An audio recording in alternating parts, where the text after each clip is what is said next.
So, AJ, we're making our personal one-to-ones public because you're so kind and you're thinking maybe our one-to-ones could be useful to the rest of the world. So appreciate that. And I think it's a pretty good idea, because I think I start a lot of these organized, it sounds really weird for maybe Westerns, organized one-to-ones between men, different men, because I think we're terrible at it. We don't make time to really talk about what we really feel, like talking about your football team and stuff like that. That's not really you, that kind of stuff. So, with that, how are you doing? I'm pretty good, thank you. My eye infection has come back a bit. That's bothering me. You can probably see here. So if I blink or wink oddly, it's not nothing or Are no you ulterior motive. winking at me? What's I'm just going on? What happy. does that mean? Yeah, Okay, it's cool. not going to go away. But no, otherwise, and it's my turn to be calling from kind of a relative countryside paradise rather than my usual, city urban jungle, to just to mirror your, talking. Cool. Yeah, I love it. Even when I was in London, every time I just got out of London, it was like, just relief of some sort. So where are you? I'm in Suffolk. Okay. I, most of outside London I haven't been to. Like if I went Mm. to Peak District, I'll remember it forever. So tell me just something about Suffolk that you're enjoying at the moment.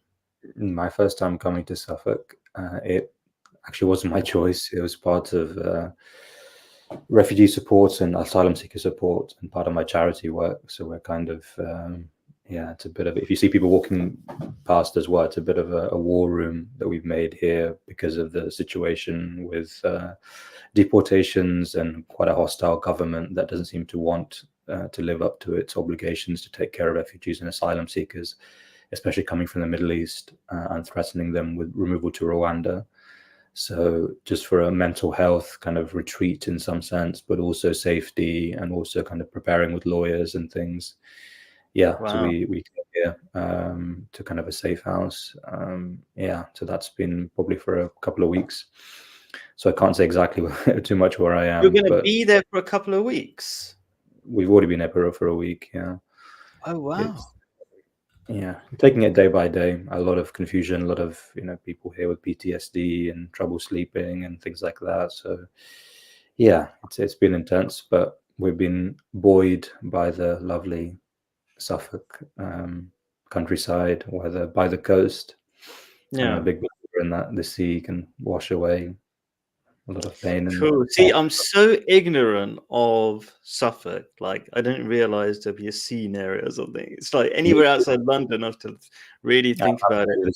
Yeah, I'm very much a town mouse, and even though like I have some national roles, like a young humanist coordinator, I'm using that role to learn through things like this to learn more about the country that I'm meant to be representing, or at least helping represent. So yeah, I'm right there with you. And I've been Helping, in the yeah. UK 25 years. First time I've been to Suffolk. Cool. I I think it really underrated. So I've been brought up volunteering as an Ahmadi Muslim, where part of the community and we volunteer all the time. It's like normal part of life. Um, and an idea I like to share is something along the lines of what you're saying, is that the best way to help yourself is to help others. I think life is full of weird ideas like that. Um, like Paradox. it's Yeah. yeah. Like you're probably doing, if you didn't do all this cool stuff for other people, it would be, I think your life would be a lot more limited. This is kind of like it forces you, let's call it an excuse in a way, to do all sorts of cool things, meet lots of people, get out of London. Maybe you wouldn't, like, if you weren't like this. I think people don't understand the human machine. So I like to describe, maybe I'm not describing it well, but um, if we start realizing how psychology works, essentially we're motivated not by greed, really. There is people go, oh yeah, we're definitely motivated by greed. But what really makes us do cool things or push us into our discomfort zone or out of our comfort zone is like something that has meaning, worthwhile. We keep coming back to Viktor Frankl. Yeah.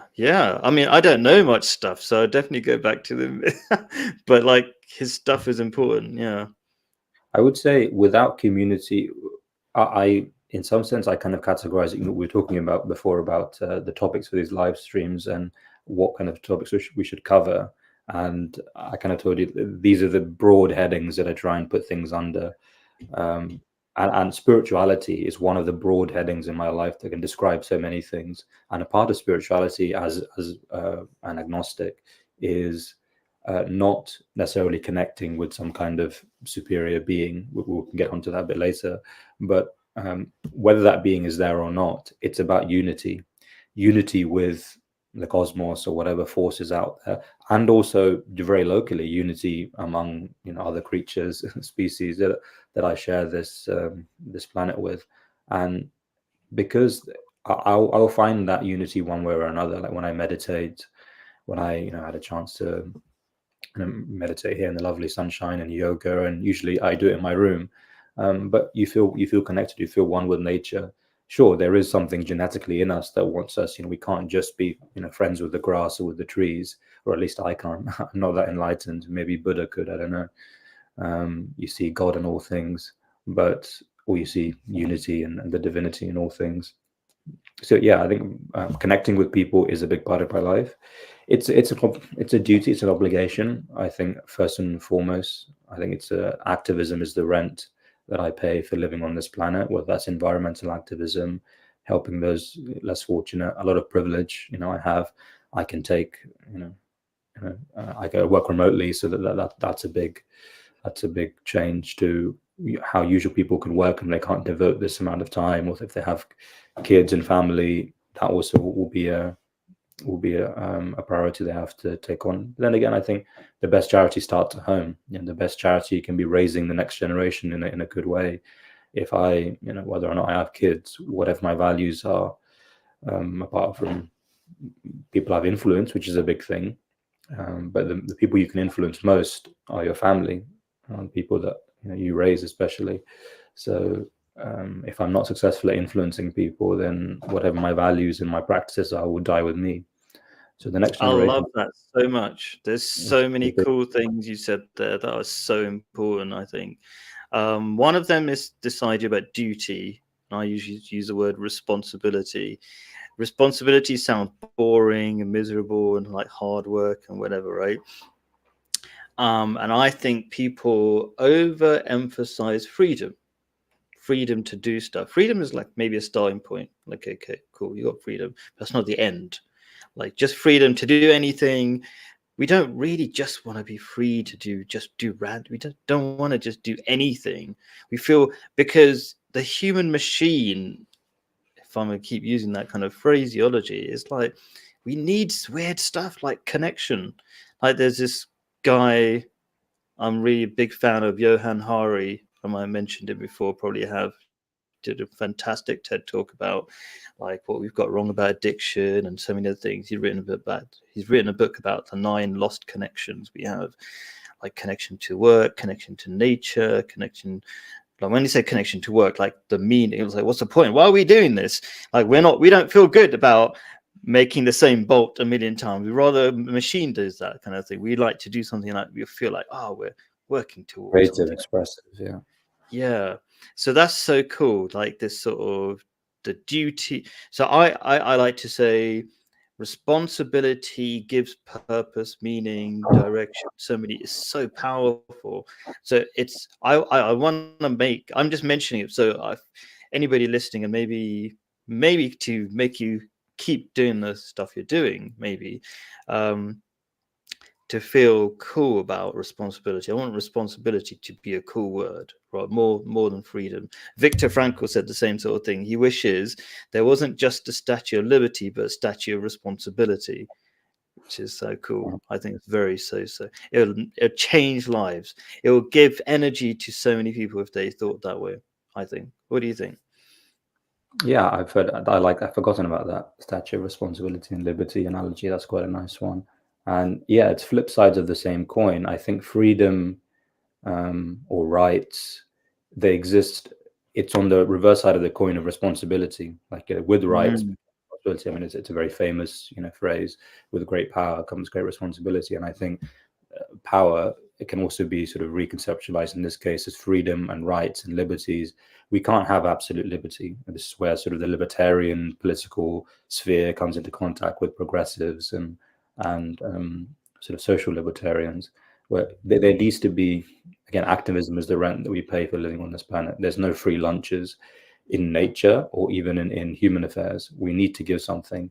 And the analogy that I kind of use for this is, or one area where I think it can help solve a lot of problems is say abortion and like babies' rights or the unborn baby. Now, I would say that a baby doesn't have rights, which sounds a bit odd to say, and I think I believe in choice and offering abortion, Does or but does not? Did you say? it does not have rights because it doesn't Oh, have any responsibilities. Whereas oh, an adult, interesting. adults, the elders in the community have responsibilities over the baby until, as in such a time where it grows up and then has capacities and has powers, then it has responsibilities. Maybe just to eat and feed itself and wash itself. And but then as the child grows and it gains more powers, it gains more responsibilities, and then it gains rights. So a 10-year-old can have more rights, and then a 20-year-old, but a baby doesn't. And it exists within the human social net, a safety net of elders and responsibility and the community that takes care of it. It takes a village to raise a child. So that's one. Mm. And going by it that way, I think for me is a much better, for example, can help me address the abortion debate. And that's just one example. But in so many ways, thinking of freedom or rights or what I'm owed, as you said, in a vacuum or sort of hanging there, suspended, disconnected from everything, isn't a very healthy Mm. concept. It's always connected. There's always going to be, so when you say animal rights, or well, animals don't have responsibilities. Humans, we have the power to destroy much of the livable habitat on the earth. Therefore, we have a responsibility to be good stewards. The fox or the hedgehog doesn't have much of a, obviously there's no consciousness as far as we know, or not the consciousness that we have as humans. So whether the fox or the hedgehog is responsible, is cognizant of what it's doing, who knows? But humans definitely are, and we can make different Mm. choices. It certainly appears that we have free will, and we act as if we have free will. So because of these Mm. rules, that's where. So I completely agree with you that there has to be the flip side of the same coin. We can't talk about Yeah, right, so freedom without true. talking about responsibility. Yeah, so rights don't work without somebody doing their responsibility as well. Is another way of Exactly. looking at And it. also, Like, let's take get your on the international scale, states' rights. With Israel Palestine in the news, that's been a big, the right to defend yourself or the right to statehood. Well, yes, I mean, we can discuss that. There's an argument as to whether the right for a state to exist even exists at all. I mean, there's a right to peace, security, and international treaties provide certain things, but the right to exist, okay, let's assume it exists. Let's assume that's an actual right. But whatever the right is, even the right to peace and security, the right to defend your borders, doesn't a vacuum. It does have a connection to, yes, you have a right to defend your borders, but guess what? If an asylum seeker comes to those borders and says, I'm claiming asylum, and especially as most countries are they're party to the relevant international conventions, they need to welcome that asylum seeker and take care of it. So mm. yes, you have the borders, you can protect your borders, but it's not some kind of absolute right that just sort of suspends in midair that is like a gift from God. No, it comes within a package and a framework of other international rights. You Mm. can't pick and choose, say, well, yeah, give me that right to exist, but I won't have the right foot to take care of refugees or asylum seekers, or I won't have the responsibility to behave in accordance with the laws of Yeah, war. this whole idea, I mean, anything can become incredibly complicated. Like, where do the rights come from? You could go to all these different. What are the first principles? It's complicated. It can become very complicated, isn't it? Like, But without the what's right? philosophy, we can just sort of say, well, there was a treaty, it was signed 50 years ago, whatever, your Oh yeah. country signed it, so therefore live up to it, without going the philosophical thing of natural Oh, I justice, see. natural liberalism. Yeah. That's an interesting debate to have, but we don't need to to sort of, to try and help progress a ceasefire in Israel-Palestine, we don't need to go back to John Rawls or natural justice or first principles. Rights come from. We can You signed a more document. ordinarily in a day-to-day, in a layperson's fashion, solve it by saying you committed to something, you need to live up to it. Otherwise, the whole legal system breaks down. I'm gonna ignore the what's it called, the abortion thing, because I've got a slightly different point of view. It's not completely different to you. It's kind of more in the middle sort of thing. Can talk about, does more responsibility create more value to life, or blah blah blah, and all that kind of stuff. It's a very interesting idea, but I'm going to jump into a funny idea that you kind of said was only the realms of Buddha, which is being connected to grass. I don't know what you thought about my thumbnail for this. Did you see it? Did you notice it? Did you have a look at it? Did it make you look twice?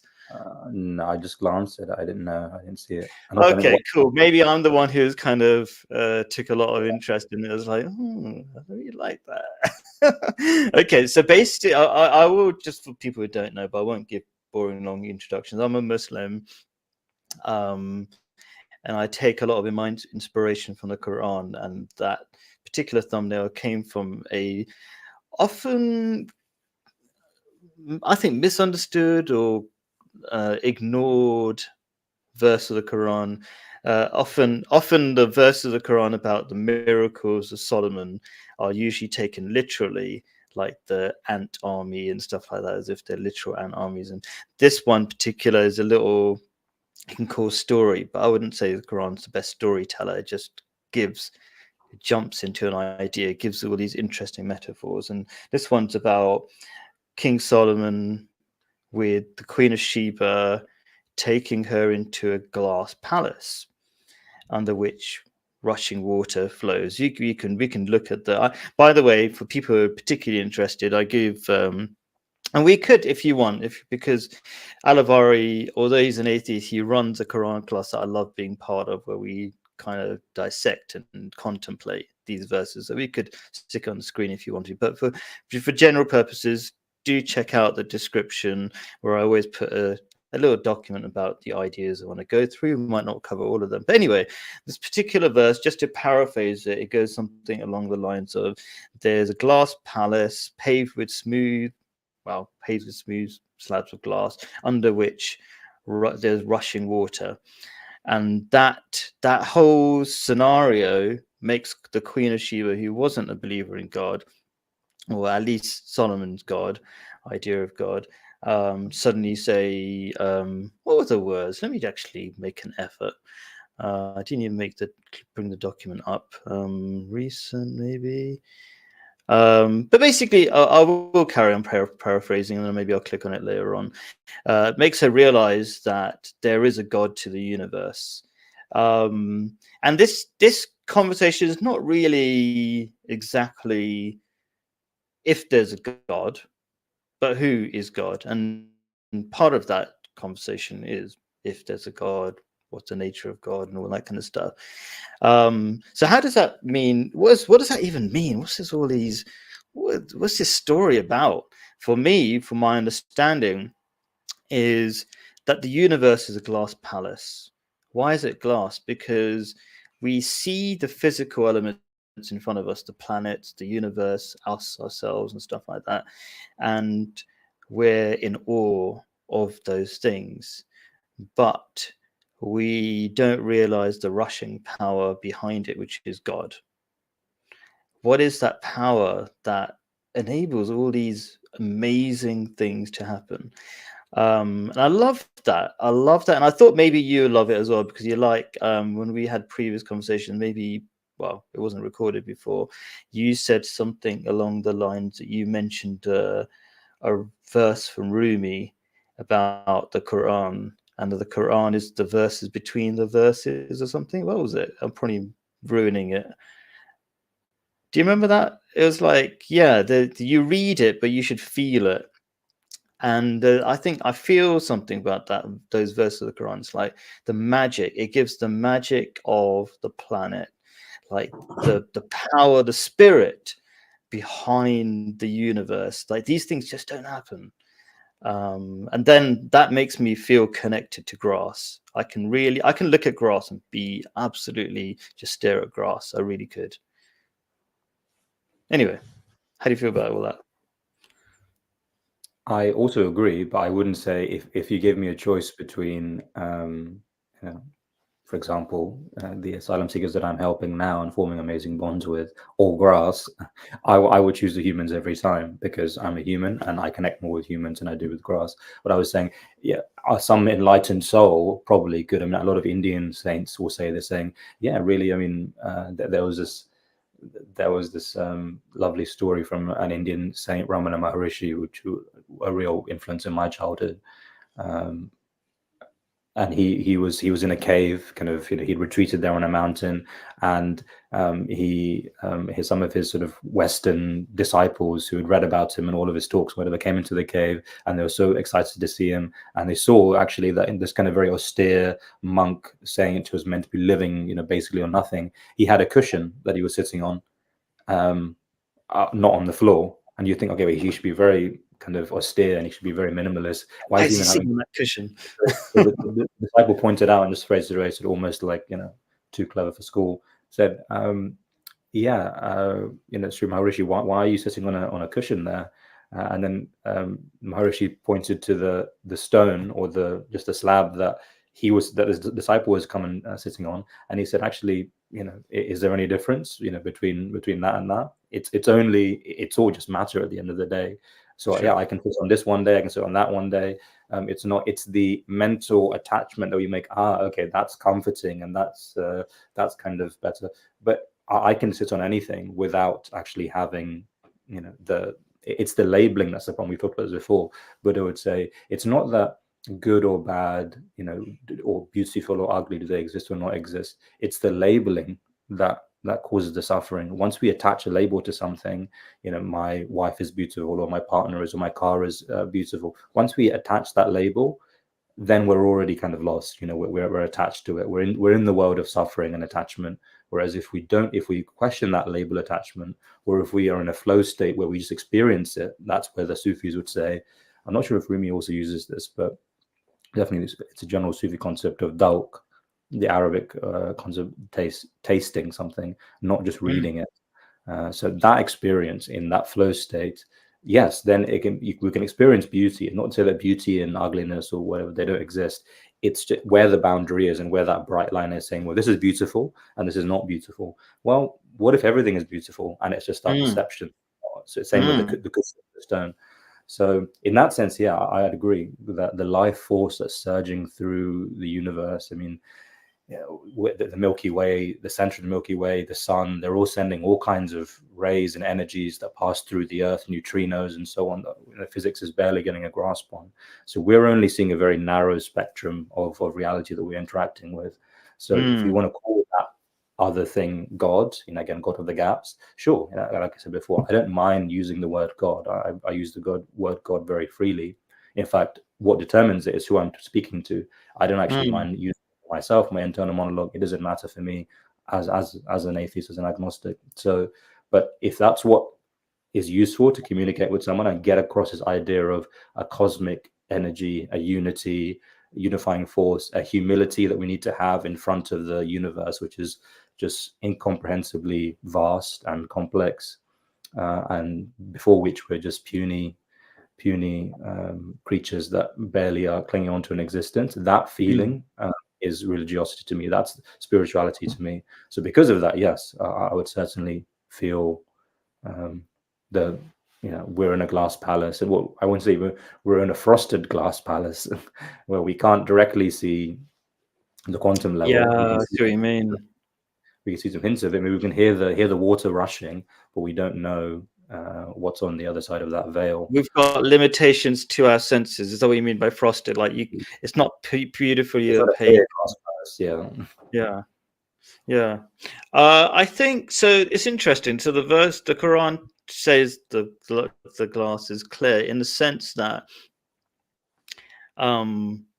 we don't actually notice the water we don't distinguish between the power behind it and the actual, the let's say planet Jupiter or whatever it is. So we look at planet Jupiter, but we don't see the water. It's not clear in the sense that we see the power behind it. In fact, it's the opposite. It's kind of we mistake the power. Yeah. So in this little story, what happens is the Queen of Sheba walks onto a glass slab, but she didn't see it as a glass slab. She takes off like the bottom of her dress. It's kind of, that's why. Anyway, if you look at the thumbnail, I don't want to get into the thumbnail too much, but anyway, because she thinks she's standing on water, but she's not really. So the metaphor is never going to be perfect, because then you say, oh, are you saying you really see God at night? It's not. No, you're in awe. You can see the power of God indirectly, and there's a very strong psychological truth behind that, because I might have mentioned that people who just standing in nature is more powerful than any pharmaceutical antidepressant, any drugs, basically, to make you less depressed. There's something powerful in nature, whatever we believe, right? It affects us. And so we have this thing where we are affected by it, whatever it is. We're affected by the power. We look at it, we look at a leaf, an ordinary leaf, and we feel affected by it. Even if you're not a scientist and you don't know that a leaf is a solar panel that regenerates and recycles and all these kind of amazing things, there's something we're attracted to. So maybe that's kind of roughly what I'm saying. But yeah, and just a quick thought, like just to explain, maybe people are wondering or something, like if this is a one-to-one chat between me and you, why are we talking about all these cosmic massive things? Shouldn't we be talking about your feelings and all this kind of stuff? What's this got to do with it? And maybe you can talk about why, because you gave me a list of what's important to you.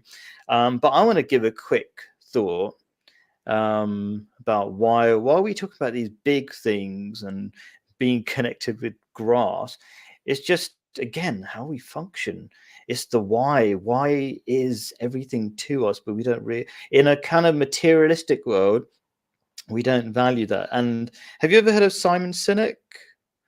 He's one of these motivation talkers. I'm really into that kind of stuff. He talked about this kind of, like, you call it the golden circles. There's a why, how, and what, or why, what, and how. Sorry, do you know that TED talk or something? I have not seen that talk. Okay, but basically, he's like, if anybody doesn't know what TED Talks are, these are talks by people who are usually some sort of specialists in something, and they're kind of intellectual, but in talk in an interesting way, right? Anyway, one of the most famous talks are by this guy called Simon Sinek, and he basically talks about, let's say successful people, like generally known as successful people, and what they're motivated are by why, and then all the other stuff are consequences of it. So he says there's a why in the middle of it. He talks about the Wright brothers, and they weren't motivated by money and all this kind of thing. He gave alternative examples of people who were motivated by money, and they didn't have the energy, right? And we like energy in life, don't we? We like to be excited and motivated and whatever. And if I want to share something with you and everybody's watching, it's like to realize what the powerhouse behind that motivation really is. It's not like getting more stuff. It's not that beating other people. It's like the why, and the why has to be as beautiful as possible, as high as possible. And this is not just my words. Viktor Frankl, all these other people. Nietzsche talks about this in different ways. If you have a why, you can get through anyhow, all these kind of things. So anyway, so all this stuff seems to be talking about other people and other things and connected to grass and whatever. But it makes us happy. That's the weird, I think, I don't know. How do you feel about that? Like, okay, so let me ask you as a question, maybe. You gave me a list of like 4 things. I don't know where it is, somewhere on your website, right? Okay, I've also linked in the description if people want to know. What are the 4 things and why are they so important to you? You know, were there 4 things? I just remember them being 4 things. There's a few more than 4, but Oh, they're kind okay. of connected. As spirituality is one of the broad headlines that connects a few of them. So on my website, I have these categories, if I can remember them. A business process automation and AI kind of together. Oh. Humanism, interfaith dialogue. Again, it's related. Meditation and martial arts. Those are the categories for the website. But actually, spirituality and say neuroscience connect to all of them. So humanism, interfaith dialogue, meditation, and martial arts, even though they may seem quite disparate, for me, all come under that spirituality banner. Because I didn't have spirituality as a category or as a page on my website, because I want to be more specific, because it's such a nebulous term and people can mean different things by it. So all of these things, why am I a humanist ambassador doing things like this, trying to be vocal and trying to express and capture a humanist perspective in the, on the kitchen table, or so to speak, or in the public discourse. Why do I engage in interfaith dialogue, the Quran classes? Not just that, we were also restarted our Gita class. We started and finished it a couple of years ago, and we had more interest. We started that again, and the Baha'i study groups that I do, and many other evening classes around interfaith dialogue. That's also part of unity. Humanism is part of unity. Meditation and martial arts, I do that as a meditation, apart from sitting and eyes closed and trying to sort of clear my mind, that kind of meditation. Also martial arts, I think, is a meditative act, just like people get into a flow state when they're running or when they're doing other exercise. For me, meditation is part of martial arts. So all of this is the spiritual side of myself, where essentially the individual soul or individual being, AJ, is trying to connect with something larger and really remind myself of where my place is in the cosmos. And for me, that's my religion. If there was to be a religion, that's my religion. So when we say, why are we talking about grass instead of talking about our feelings? Well, actually, that is my feeling. When I'm saying I feel connected to grass, I feel connected to grass, but I feel more connected to a human, to an asylum seeker who's there in the other room. So these are all my feelings. So I think, and the Gita is also, in our Gita class, we discuss this a lot. It's a theme that's recurring in the Bhagavad Gita, how the individual self, the lowercase s self, spelled with a small s, connects to the divine self, uppercase D and uppercase S in Hindu philosophy and terminology, but it's the same thing. Connects to God, connects to Allah, connects to the essence, connects to the cosmos. How do we have that relationship? And Einstein also said the same thing. That was his religiosity, and he was obviously interrogating the universe through the maths and the laws and the physical patterns that he was seeing. So a reminder, or when I think of zikr, that's what I think of. That renewing reminder and connection to be humble, to be connected, to realize that, we're part of the circle of life. And from that connection comes all of the things that I kind of have as a humanistic religion or a humanistic spirituality, without needing to believe in a divine father in the sky who can perform miracles. Without believing in that, as I said before, I feel I can provide for myself, or I can produce for myself all of the necessities that you talk about in terms of, not needing to pursue hedonistic desires or over medication or drugs, etc. That humanistic spirituality gives me the necessary ammunition, necessary tools and resources that I think, and I don't live a perfect life, but that if I was a better person, or if I applied myself more, I could use that to live a very good life. Yeah. So you love the idea of unity and connection, which I think is really important, to focus on these non-obvious, Absolutely. non-material. For me, whenever I say God, even in our Quran classes, for me, God is just a word that appears, a temporary word. But what's behind the word? Again, looking at the meanings behind the word, the 70 meanings. For me, it's unity. Unity is what at the center of it. When someone says, God help me or whatever, what they're saying is, I'm helpless. I'm helpless. Oh, sound's gone. I don't know why sound has gone. Maybe did you pull a mic out or something? I don't know. Oh, okay. Maybe it's the battery died on your Did you charge the? It muted Let's for a come back. Let's come back. I'll just walk past to the other room and then maybe a bit busy, so I thought I'd switch to. Can you hear me Somebody now? walked past and it affected your set No, or something? and they're going to be noisy in the next room. As I said, we're in a Oh, house full okay, of okay, cool. Yeah, so yeah, yeah. I didn't want to. If I switch to headphones, hopefully it won't have any background noise. That's why I did that. Yeah, yeah. So So the unity, bubblegum, yeah, unity is an yeah, ordering principle. yeah. Um, so that was one verse that I had in mind that kind of I thought you might enjoy. But the normal, and because you know very much about the Quran, you might appreciate the next thing I'm kind of going to say is that God, well, the God I think of God as Allah, which I think is the God of all people and whatever. The way he introduces himself in the Quran is one particular verse, which is I am in the name of Allah. The name often means the attributes of God. Allah means like the one God. People might debate all that kind of stuff if it means anything at all.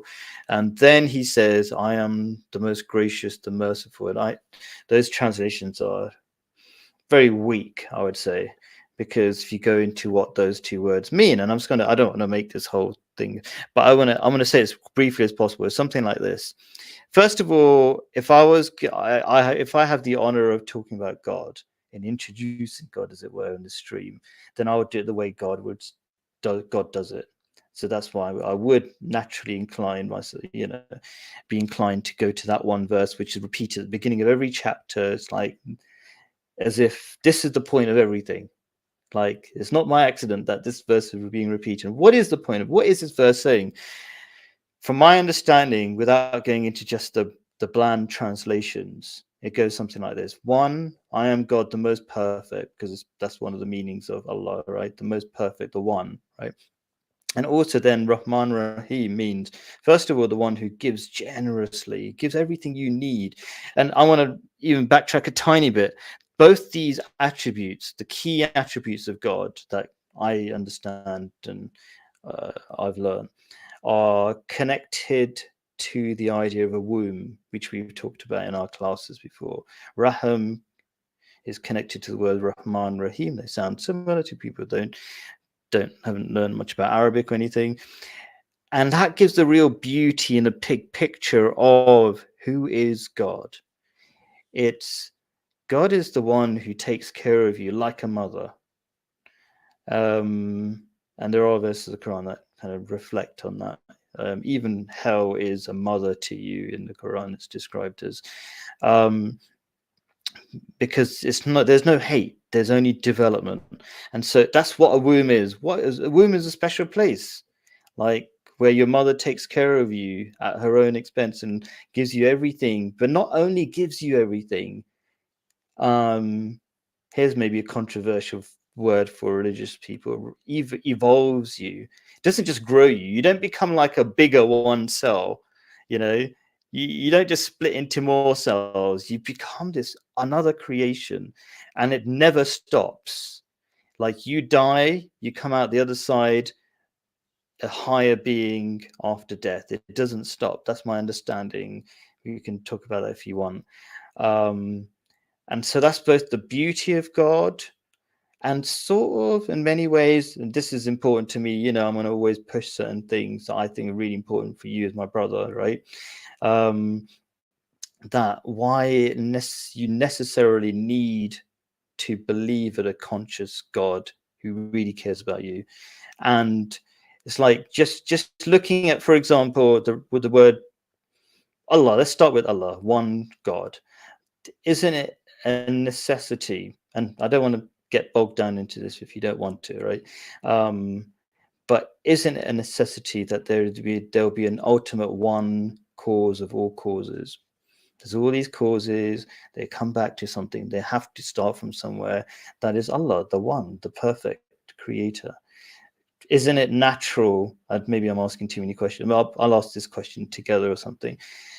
Isn't it natural from our experience that there are creators? You see something, you see the TV that I'm looking at, and whatever, the computer. I don't have to see the creator, but I know there's a creator. That's my experience. Even if I don't know where that computer came from, I knew it came from a factory, which came from somebody, which came from a designer all the way to the top. It kind of always converges. So this idea there must be a creator and there must be an ultimate cause of all causes.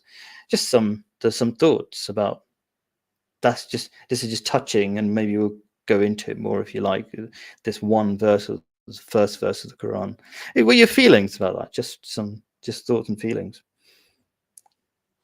That kind of takes me back to the idea of the frosted glass palace, if we may. And I think combining that with the womb metaphor, if we say, well, yeah, in some sense, I'm in a womb. The ozone layer protects the Earth. I'm in a comfortable Goldilocks zone between various planets at distance from the sun. So in many ways, materialistically or empirically, scientifically, we can see we're in a womb. And maybe if you believe in a spiritual kind of, grace descending from God and we're protected, and no asteroid will ever hit us and wipe us out, or at least because God's promised certain things, whatever it may be. You can believe in wombs on many levels, but for me, that's where I connect with that, and where I feel that I can connect with that metaphor is that's the womb, the Goldilocks zone that we're in, which makes life very precious. In terms of seeing causality, and if we stick with that idea of that, it's a frosted glass in that we can't see the ultimate reality. We can't see infrared waves. We can't see ultraviolet. We can only see a certain spectrum, or even the most basic energy level, let alone the quantum level or quarks and etc. If we are humble about that and we think, okay, in our perspective, in our dimension, or in with the tools that we've evolved, we see time going linearly, but there's no, and we see cause and effect, and we say, okay, based on that, then there maybe must be an initial cause. Now, let's assume that time does go linearly. Yes, I assume in that, I agree in that sense. We should be able to trace back the dominoes falling to the first cause.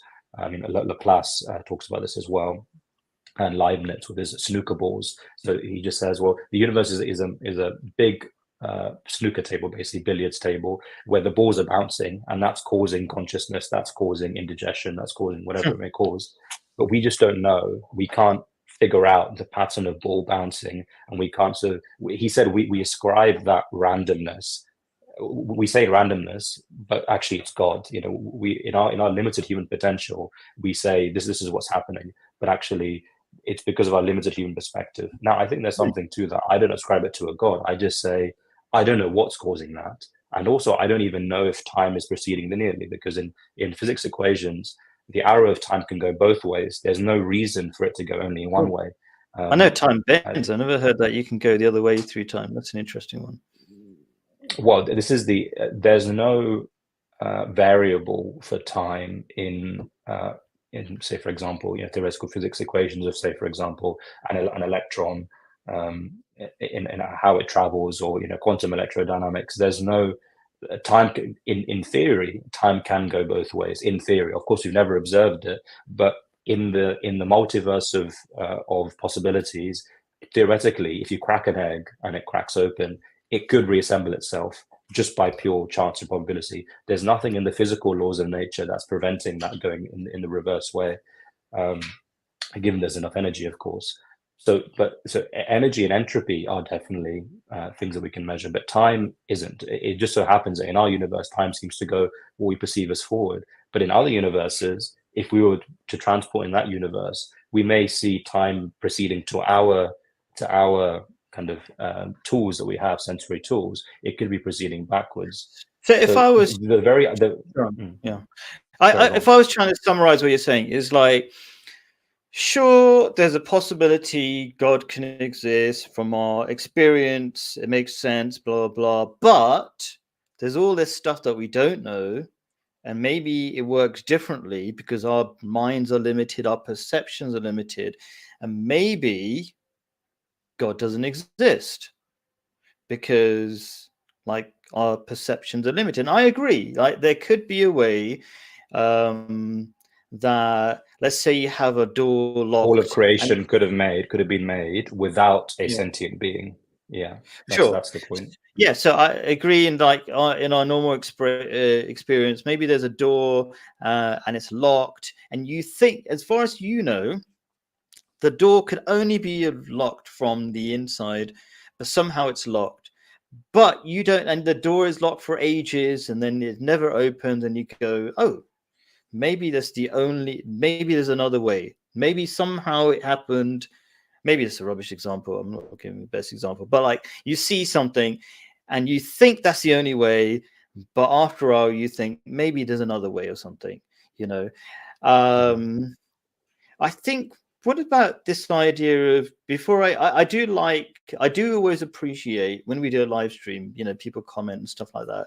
Bubblegum Gun been doing a lot of comments, and I think maybe we're both trying to make this not just personal but valuable to everybody else, and I appreciate people who comment, you know. So all sorts of interesting comments. So we'll get to you, Bubblegum Gun. So I just want to touch on this word of outside of humility. Just doesn't mean ignorance and ignoring your intellect. In fact, I would say when we become humble, we stop arguing unnecessary and not useful things. And I think our experience in life is very important. That's what we have. Even our understanding of science, like the idea of entropy. Entropy increases over time unless you've got intelligence that, you know, entropy, for people who don't know, it's like the nature of the universe is to become more disorganized, yet we see the opposite, right? We see these amazing systems like you described earlier on that we live in, these life support systems on Earth, in this Goldilocks zone that you mentioned. It's insane. It's absolutely insane the more you understand it. But only so this goes back to what we discussed before about the lottery, winning the lottery. It is insane that someone wins the lottery, right? It's insane. But someone does win the lottery every single time. I mean, the lottery keeps going until someone wins it. What's insane is predicting who will win the lottery. That would be insane. If I just said, okay, it's going to be that guy that wins the lottery tomorrow, that would be insane. But someone will win the lottery, right? So what's insane is not that we've developed, you know, a Goldilocks zone for a particular form of life will develop somewhere in the universe. That's almost a certainty, right? So in some sense, it's not that amazing at all. So it's our perception. Human beings, our cognitive tools of the brain are very, very bad naturally at understanding probability, because we're built for survival. We're built to spot patterns. We spot patterns even when they're not there. So we need to develop a neocortex and consciousness and mathematics to course correct our tendency to think, oh, wow, that's amazing. That's a miracle. There must be a God. There must be a power behind it. There must be some kind of opposing entropy force, some divine kind of, you know, mover that's pushing this. But it's a function, I think, of not understanding human nature properly.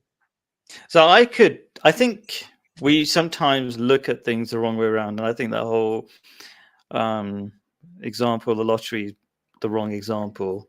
But let me just kind of dispel that. So for example, let's for example. Let me just dispel it 1 second, really quickly, just with an idea quickly, because I think it'd be useful.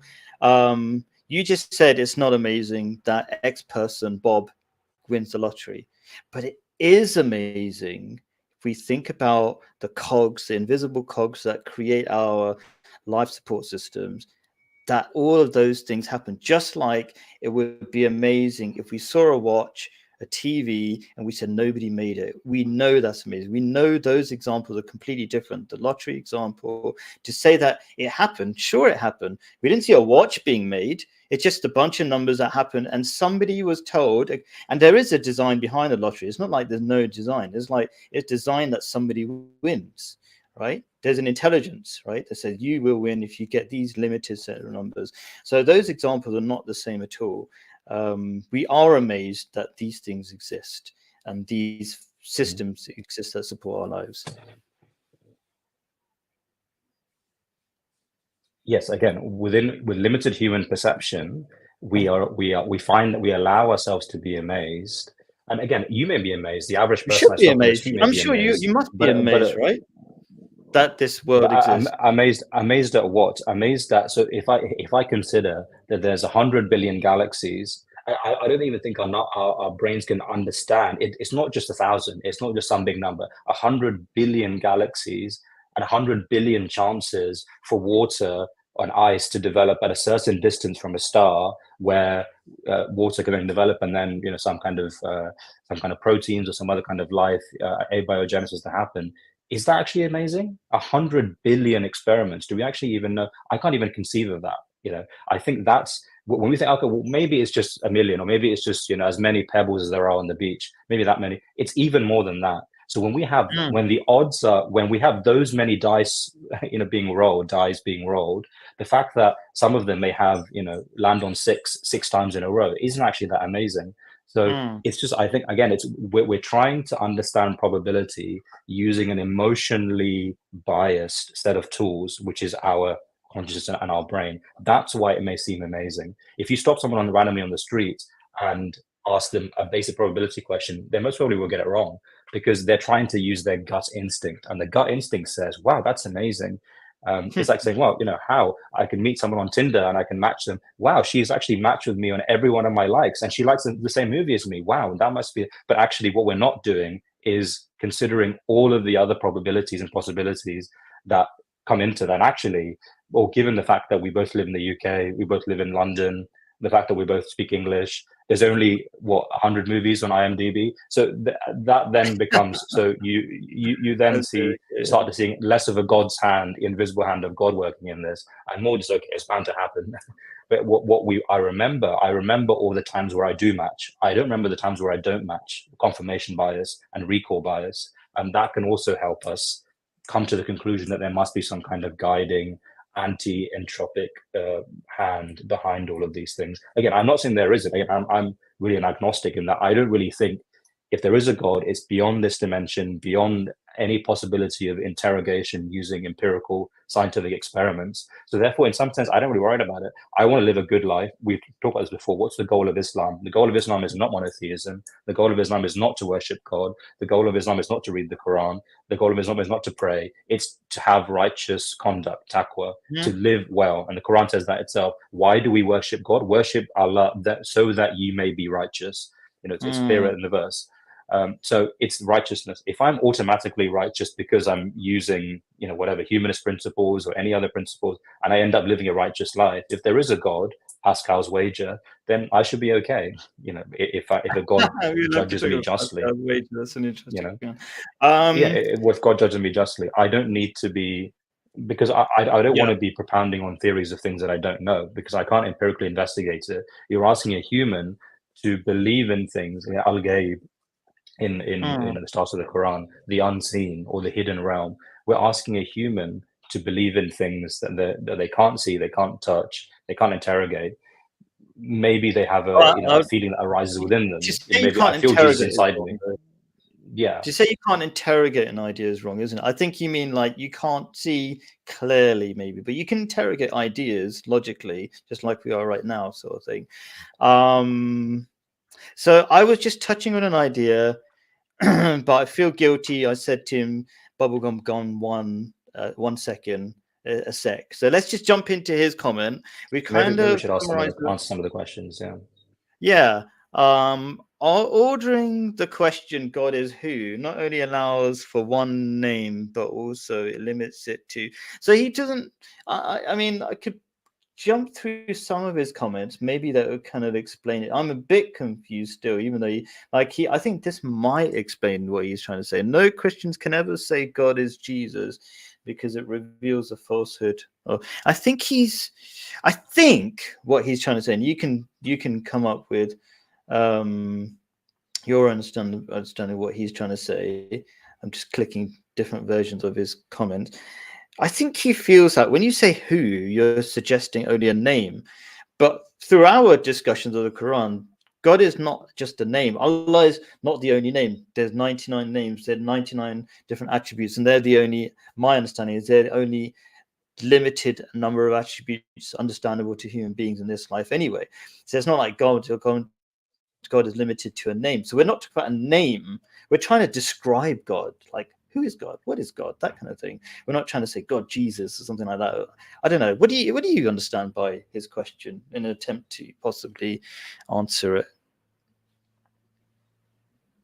Yeah, I'm not sure I do understand that question. Ordering the question, who is God, allows a fake God to masquerade as the God. Well, I guess maybe he's saying that we shouldn't anthropomorphize or impose our idea of identity upon something that's inherently the essence of which escapes us, which I think is right. Again, as an agnostic, I would say, I really shouldn't be talking about, I should go about my business. I should go about righteous conduct, consultation with others, consultation with elders, trying to live in a way that I feel that I can defend if I am to be judged, in heaven or whatever.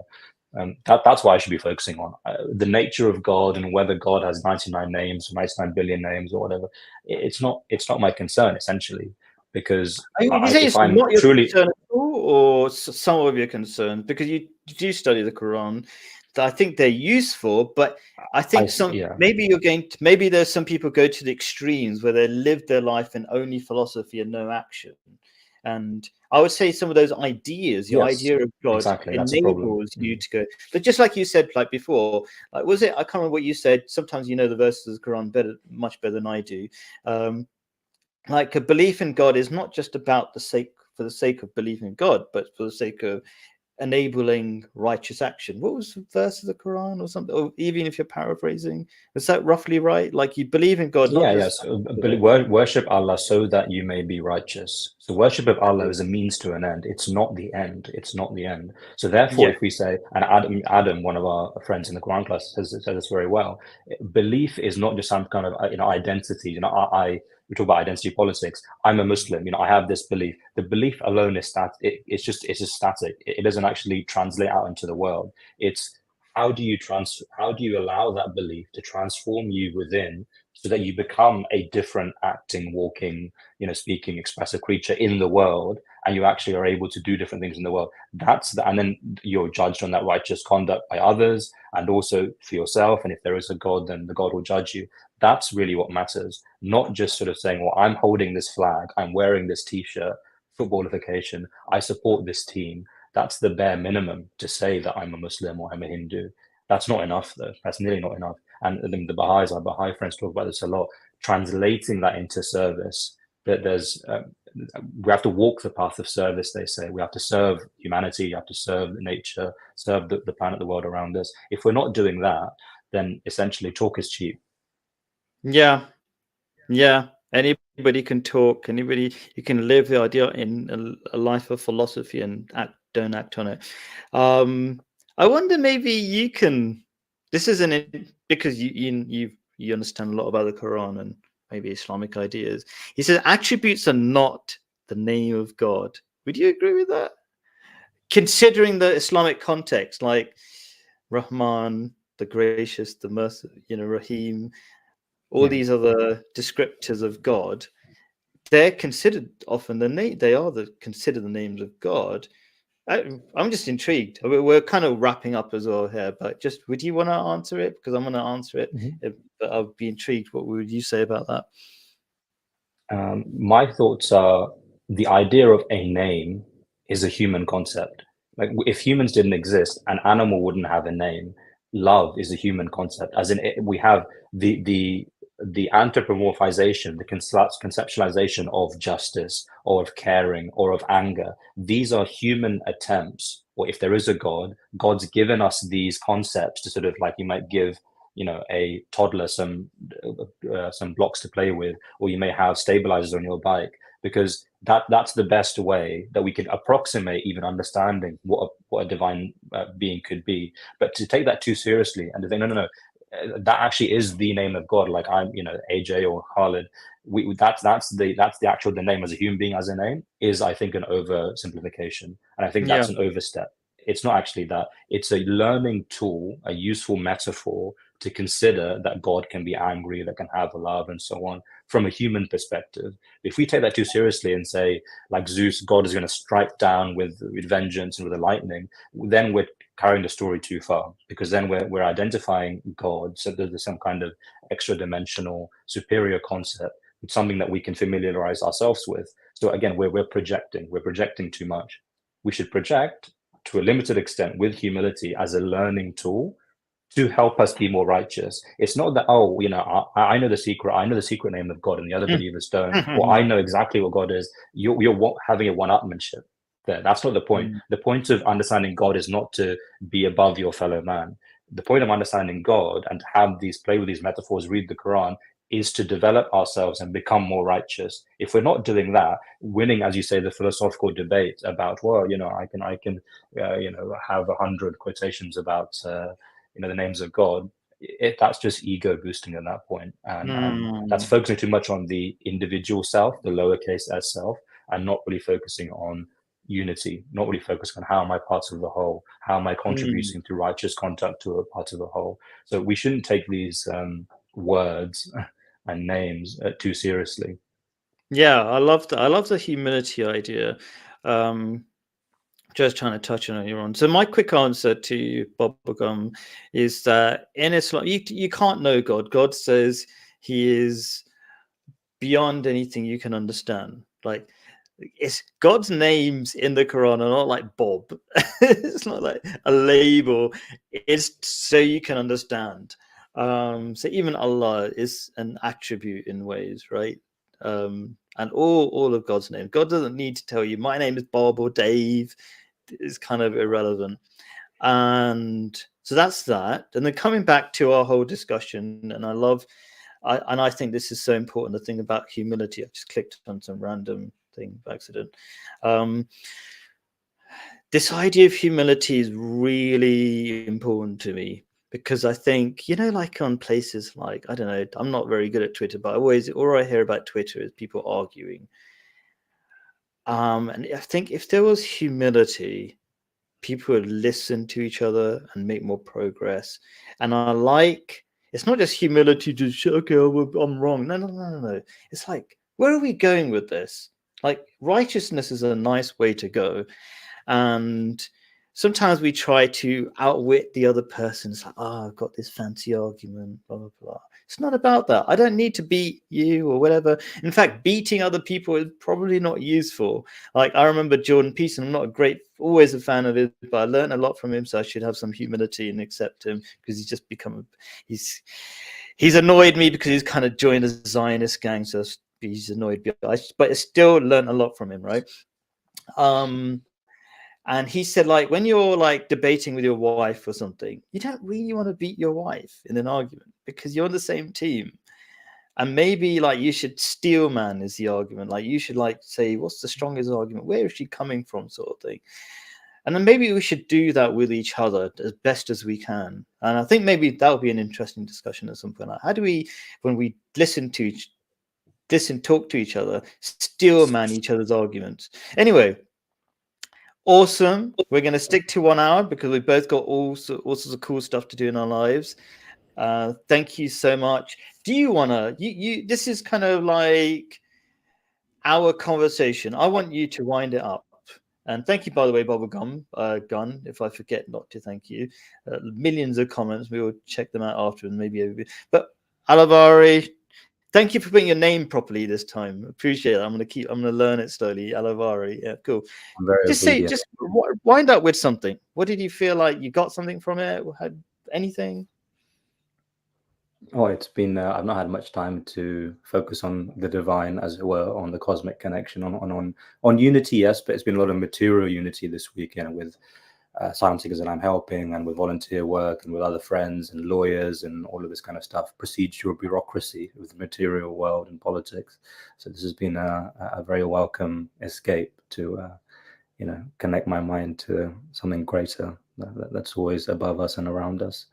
God is closer to you than your jugular vein. Cool. That's a verse of the Holy Quran. He keeps quoting verses of the Holy Quran for people who don't realize. Thank you, AJ Alavari. I'll catch you next week, or probably catch you next Quran Plus. Who knows, if you're not too busy. Peace be upon you. Salam. Alaikum salam.